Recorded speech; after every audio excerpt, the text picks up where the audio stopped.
Hi friends, ಇವತ್ತಿನ ಲಾಗಲ್ಲಿ ನಾನು ದೂದ್ ಪೇಡ ಯಾವ ರೀತಿ ಮಾಡೋದು ಅಂತ ತೋರಿಸ್ಕೊಡ್ತೀನಿ ಬನ್ನಿ. ತುಂಬ ಸಾಫ್ಟಾಗಿ ಕ್ರೀಮಿಯಾಗಿದೆ. ಫಸ್ಟು ಒಂದು ಬಾಣಲೆಯಲ್ಲಿ ಮಿಲ್ಕ್ ಪೌಡರ್ನ ತಗೊಳ್ಳಿ. ಅದರಲ್ಲಿ ಸ್ವಲ್ಪ ತುಪ್ಪ ಆ್ಯಡ್ ಮಾಡಿಬಿಟ್ಟು ಅದನ್ನು ಚೆನ್ನಾಗಿ ಮಿಕ್ಸ್ ಮಾಡಬೇಕು. ತುಪ್ಪ ಅದರಲ್ಲಿ ಮಿಕ್ಸ್ ಆಗೋವರೆಗೂ ಮಿಕ್ಸ್ ಮಾಡಿಬಿಟ್ಟು ಚೆನ್ನಾಗೆ ಲೋ ಫ್ಲೇಮಲ್ಲೇ ಇಟ್ಕೊಂಡಿರಬೇಕು. ಹೈ ಫ್ಲೇಮಲ್ಲಿ ಇಟ್ಕೊಂಡ್ರೆ ತಳ ಅಂಟುತ್ತೆ. ಸೊ ಅದೆಲ್ಲ ಚೆನ್ನಾಗಿ ಮಿಕ್ಸ್ ಆಗಿ ತುಪ್ಪ ಎಲ್ಲ ಮೆಲ್ಟ್ ಆದಮೇಲೆ ಸ್ವಲ್ಪ ಫ್ಲೇವರ್ ಅಂತ ಬರುತ್ತೆ, ಸ್ಮೆಲ್ಲು ಚೆನ್ನಾಗಿರುತ್ತೆ ಹಾಲು ಪೌಡ್ರಿಂದು.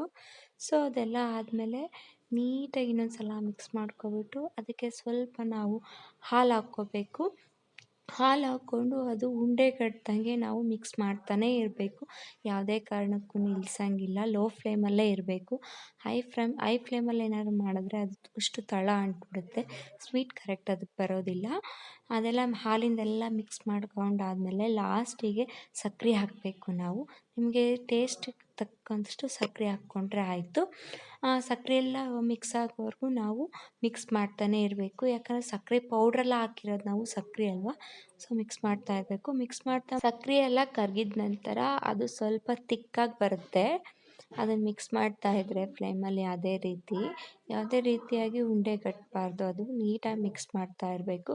ನೋಡಿ, ಸ್ವಲ್ಪ ಹಾಗೆ ಗಟ್ಟಿ ಆಯಿತು. ಇದನ್ನು ಇವಾಗ ಇಳಿಸ್ಕೊಂಡು ಒಂದು 5 ಮಿನಿಟ್ಸ್ ಬಿಟ್ಟು ಸ್ವಲ್ಪ ಕೈಗೆ ತುಪ್ಪ ಹಚ್ಕೊಬಿಟ್ಟು ನಾವು ಅದನ್ನು ಶೇಪ್ ಕೊಡಬೇಕು. ನಿಮ್ಮ ಮನೇಲಿ ಯಾವ ರೀತಿಯಾಗಿ ಡ್ರೈ ಫ್ರೂಟ್ಸ್ ಇರುತ್ತೋ ಅದನ್ನು ಒಂದೊಂದಾಗಿ ಅದ್ರ ಮೇಲ್ಗಡೆ ಡೆಕೋರೇಟ್ ಮಾಡಬೇಕು. ನೋಡೋಕ್ಕೂ ಚೆನ್ನಾಗಿರುತ್ತೆ, ಟೇಸ್ಟು ತುಂಬ ಚೆನ್ನಾಗಿರುತ್ತೆ. ಒಂದು ಸಲ ಟ್ರೈ ಮಾಡಿ. ಇದನ್ನು ಮಾಡೋದಕ್ಕೆ ಜಾಸ್ತಿ ಟೈಮ್ ಏನು ತೊಗೊಳಲ್ಲ. ಏನಿಲ್ಲ ಅಂದರೆ ಒಂದು 15 to 20 ಮಿನಿಟ್ಸ್ ಅಷ್ಟೇ ತೊಗೊಳೋದು. ತುಂಬ ಈಸಿಯಾಗೆ ಮಾಡ್ಬೋದು. ಈ ಅಂಗನವಾಡಿಯಲ್ಲೆಲ್ಲ ಮಿಲ್ಕ್ ಪೌಡ್ರ್ ಕೊಡುತ್ತಲ್ಲ, ಮನೇಲಿ ಯಾಕೆ ವೇಸ್ಟ್ ಮಾಡ್ತೀರಾ, ಈ ಥರ ಟ್ರೈ ಮಾಡಿಕೊಂಡು ತಿನ್ನಿ. ಫೈನಲ್ ಔಟ್ಲುಕ್ ಈ ಥರ ಇರುತ್ತೆ.